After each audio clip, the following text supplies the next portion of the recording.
Hanggang ngayon, Manila ang kanyang naiisip eh. Oh.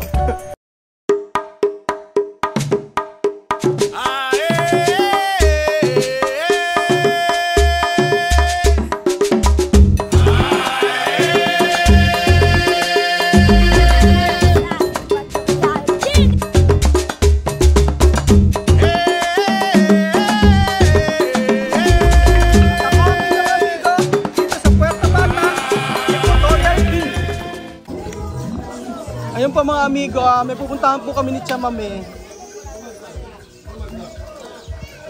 Kami po ay aaten na ang kasalan. At ang sabi niya merong mananahi dito ng uniform para po sa kasal. Modelo.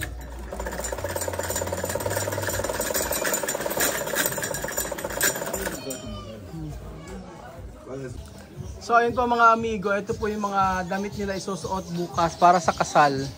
Ayan yung kay Mama Nina. Isang... Se llama moda tradicional. No duster. Duster. Duster. Ah, se llama Mi país se llama esto duster. Aquí se llama boda. Boda tradicional. Boda tradicional. Sí. Aquí yo tengo uniforme para duster. Toda familia solo uno clase de tela. Sí. Familia de la mujer, aquí va su tela. Pero familia de hombre otro. Otro tela. Otro. Aquí, ya está. Así. Esta es mi tela de familia de la mujer. Ajá. Mañana tú bailar. Mañana yo cocinar. Cocinar. ¿Qué hora empezar de casamiento? Por la mañanita, a A las las 6. 6. Terminar. A las 6 de la tarde. 12 horas. Sí, sí, un día. ¿Un día? Sí. Mucho. Pero esto, boda, ¿quién va a mandar a comida? ¿De mujer o de chico? Marido da para mujer, bebida, dinero. Ajá, dinero. Mujer da para marido, comida. Y para comprar. Para comprar. Sí. Después esto, comprar de familia de mujer. Después cocinar. Decir gracias, comida. Ajá. A familia de marido, mandar dinero. Después comprar. Después cocinar. Sí. Así. Ibang klase yung... nung inatin na namin nakaraan po mga amigo ay... Yung pamilya ng lalaki nagdala ng mga pagkain, tapos yun hati-hatiin para sa pamilya ng babae. Pero yung babae po ay pamilya ng babae nagluto po ng mga pagkain na. Sila ang may sagot doon. So ayan po, alam niyo po dito sa Equatorial Guinea, ang marami po mga nananahi dito na naglalakad lang. So yung mga mananahi po na kagaya niya ay dala-dala lang niya yung kanyang panahian, tapos naglalakad siya kung sino ang gusto magpatahi.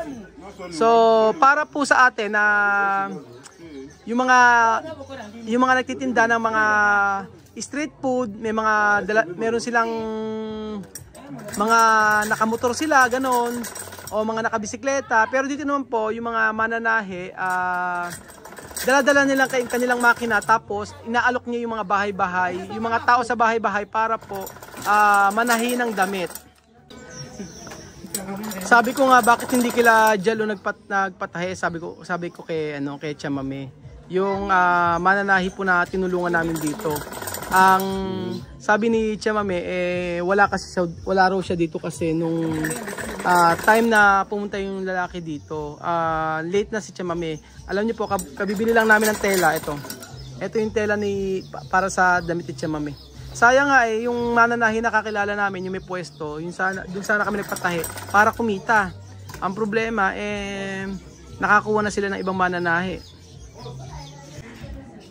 Chamame aquí solo de Guinea, no? Sastre, trabajo, mandar su máquina, después andar, no? Después ir cada casa. Sí, okay. el sastre para sí. Para sí, ¿no? Sí. Andar. Sí, andar, por eso todo el mundo le conoce. Ajá, no conoce. Ajá, sí. Tu nacionalidad Mali. Nombre? Musa. Musa. Musa. Cada día tu coger tu máquina, después andar. Más mejor, ¿o no? Más mejor. Así bien. Porque hay mucho cliente puede para coser, ¿no?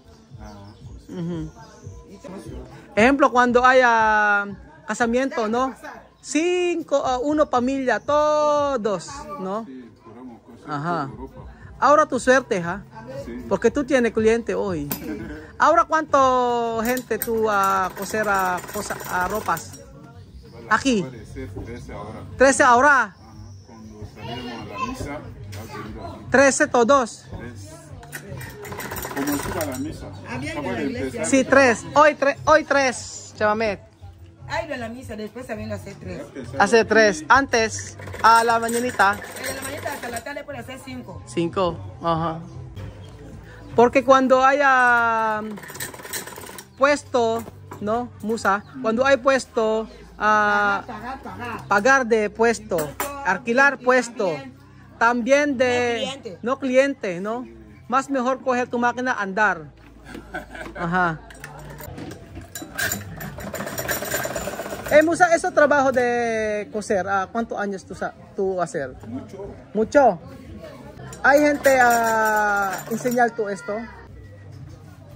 Nada. ¿Tu jefe? En Malí, Mali. ya empezaron ese trabajo ahí. Antes de trabajar de Mali. Después tú venir aquí para trabajar. Pero cada vestida, ¿cuánto tú coger de cuánto precio? Ejemplo, yo mandar tela. Después, ¿cuánto tú coger? Depende del modelo. Depende de modelo. Pero barato, ¿cuánto? Vale, se empieza a 3.000 arriba. 3,000. Después, 3.000, 5.000, 10.000. 4.000. sin tela, ¿ha? Vale, si alguien tiene tela, sí que cose. Sin tela, no. José, ¿cuánto? Coser, vale, depende del precio. Depende de tela. Hay de estilo. Así, Depende de modelos a precio de coser. sí. A la buena empieza hoy.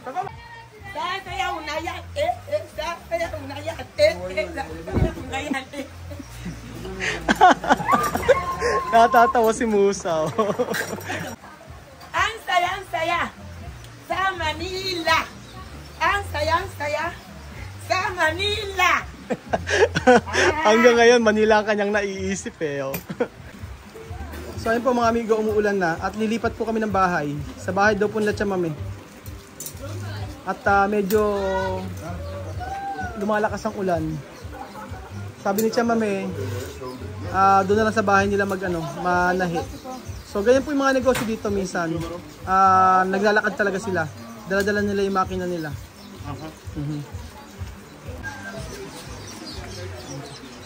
Ayan.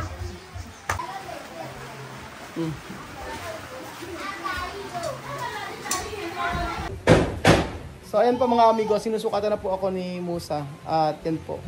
Ganito po ang panimula po ng pagkuha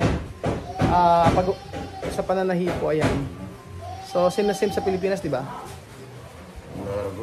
Cargo. Yung haba. Ganyan. Kabisado niyang number.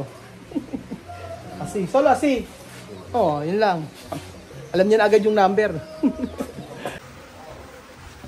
Musa, hasta cuánto ropas tú puede coser cada día? Depende del modelo. Si es simple, puedo coger 10, 15. Hasta 10, 15 cada día. Tus, Si es simple. simple. Si no está complicado mucho. 10 hasta 15 ropas tú puede coser cada día. Pero cuando difícil o depende del estilo, Depende del estilo. cuando difícil, Difícil, vale, hay algunos son complicados. Puedo coger 5. 5 así. Aha. So maganda rin po mga amigo na mai-content natin yung ganitong klaseng paggawa po ng mga African na damit.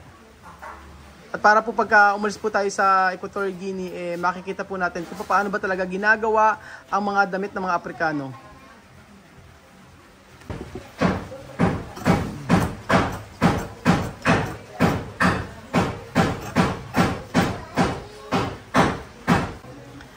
Inurasan ko po mga amigo kung gaano katagal niya itong gagawin.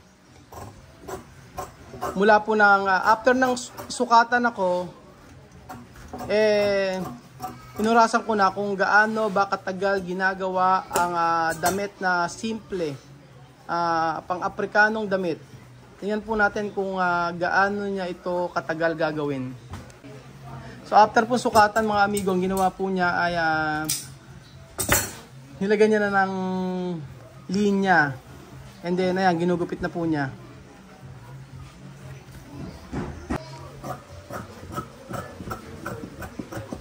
Alam niyo po, napakamahal po ng mga pang-Afrikanang damit. Minsan po, umaabot pa ng 50,000 o 5,000 pesos. Minsan, ang pinakamura ay nasa 1,000, mga ganun. Depende po kasi sa mananahe at saka depende sa pwesto. Kung depende sa pwesto. So, kaya po dito, ang dami mga mananahe. Pero yung mga naglalakad kagaya po niya, ang sabi ay mas marami daw po ang kliyente. So ayun pa mga amigo, panoorin po natin kung paano po ginagawa ang damit ng mga Afrikano.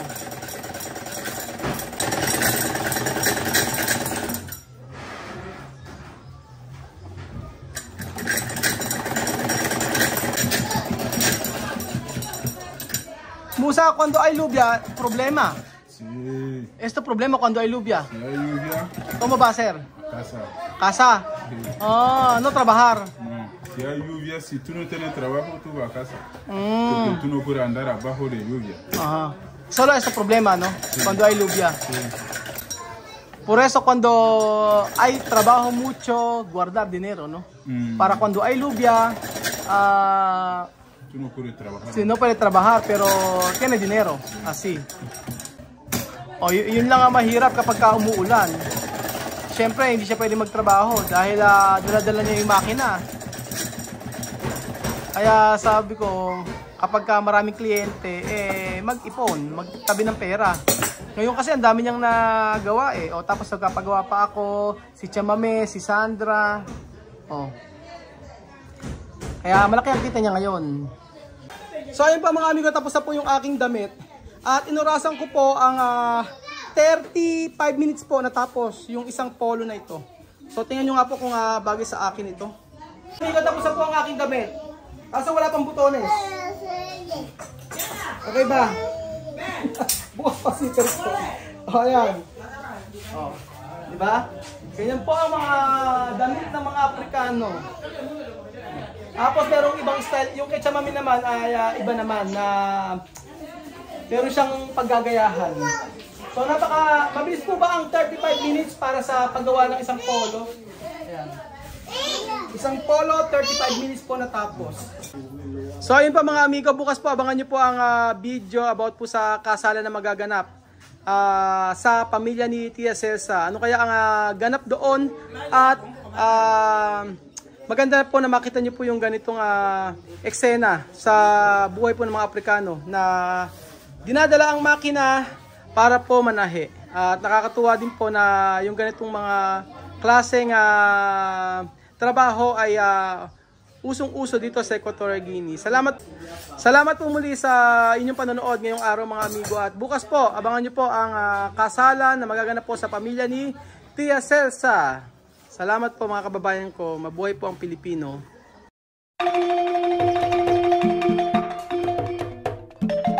Na-appreciate ko yung paano sila nagdadasal.